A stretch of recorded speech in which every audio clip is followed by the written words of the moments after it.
for being here. I'm actually from out of state and was not expecting to be here today, so I'm very excited. I am a science teacher in Arkansas, and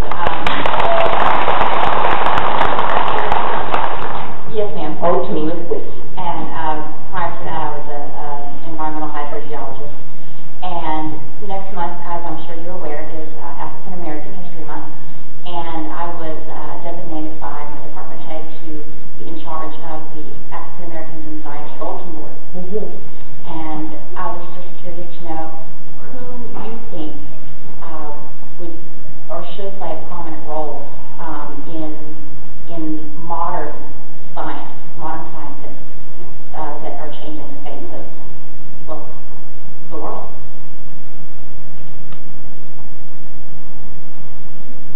Dr. Neil deGrasse tonight, and as a matter of fact, he has invited me to be on his show and to host Nichelle Nichols when we can. There's a young man named Ivor Dawson who has created and in the last 13 years built something called the Traveling Space Museum, in which he takes it real space memorabilia into schools, after school programs, and children have just been, who were flunking science, have become so interested in it. And one of the most important persons that's advancing this is the President of the United States, whose initiative of STEM is primary in the work that he's determined to advance, because he knows that here America was once first, or maybe second, but first in education, and now we're something like 36. We got to make a change. We've got to extend. We've got to excite. We've got to encourage. We've got to, our girls, our boys of all colors have got to know that they're part of this future. And it's not enough to tweet or Facebook and just, text and run around thinking that you're part of, that you've done something. We've got to make them realize they are somebody, and they are the somebodies that we must encourage, that we must support. And we're going to invest in anything, we've got to invest in our children's advanced education.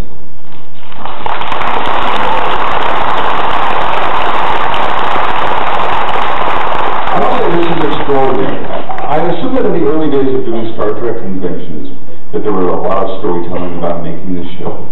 And here we are in the year 2011, and we were talking about very significant things. We're talking about space, we're talking about science, we're talking about scientists, and so forth. I can't imagine that you thought this would be the kind of conversations you would be having at conventions at this point. We have always had these conversations at conventions. When we have this kind, I've been talking this. Star Trek fans had heard about Dr. King 25, 30 years ago. You just told it on PBS on the Pioneers of Television just last week. Yes, and I had a Smiley show on The View almost, and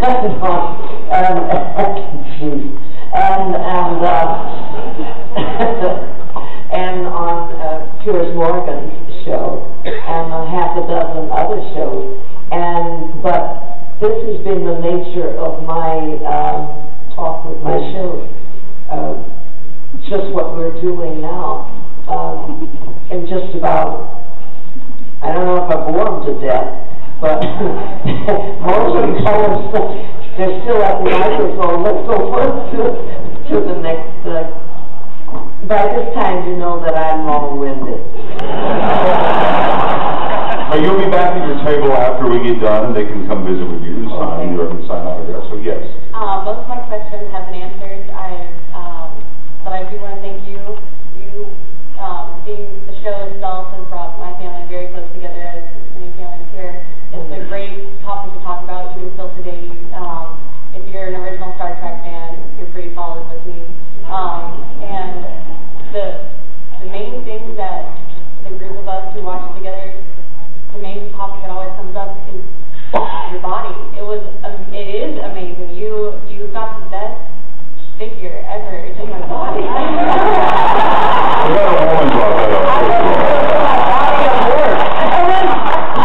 Thank you.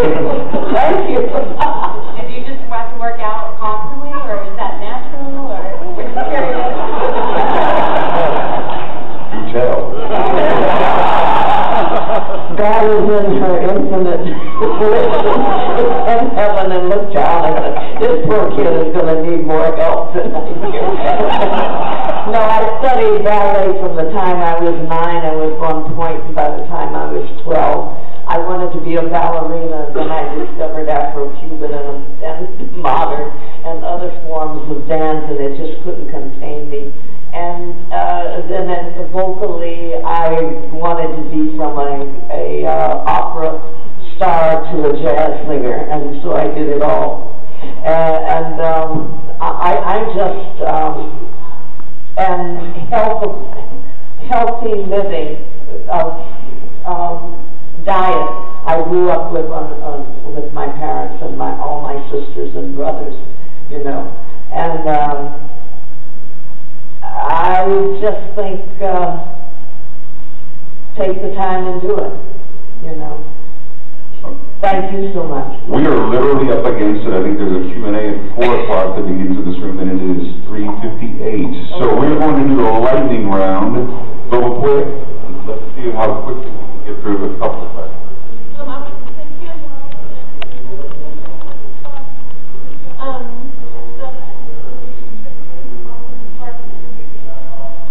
Relationship between Spock and Uhura, probably because Uhura was the only one that Spock even thought to teach the Vulcan there in the original.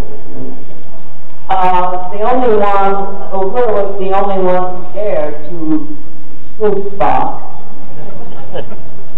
I always thought, since I read for the role of Spock, because there was a role for Uhura who had to be creative, was just the communications officer. I read for the role of Spock, and I said, well, what is this woman like? And they said, not a woman, it's a man, and blah, blah, blah. And I said, could she be a woman? Yes, but Leonard Nimoy would not like it. I read for the role between 3 people, Kirk, Spock, and Bones. And I read for this role of Spock, and I went, And when I finished, all the 5 men looked at each other and was silence, and Bob Justman said, have Penny call down personnel and see if Leonard Nimoy has signed his contract yet. She wanted to know what you thought of the relationship between Spock and Uhura in the new film. Obviously, you I understand exactly what she was talking about. There you go. And so I really created Uhura as Spock being her mentor. And if there was something more, they never told. Took some big mouth in the 21st century to let the cat out the bag. Oh, this. Thank you. Yes. This will be our last, I think this will have to be our last one, so go ahead. Has there ever been a moment where, since you were in the original series, all that time since then, have you ever looked at the way that women are portrayed in sci-fi, in media or literature, and said, yes, that's what I was hoping for. That's the vision that I was hoping to see. Yeah, when Gene cast me in Star Star Trek, I think. That's a great answer, Sandra. Thank you. We have to go back, please. Nichelle Nichols.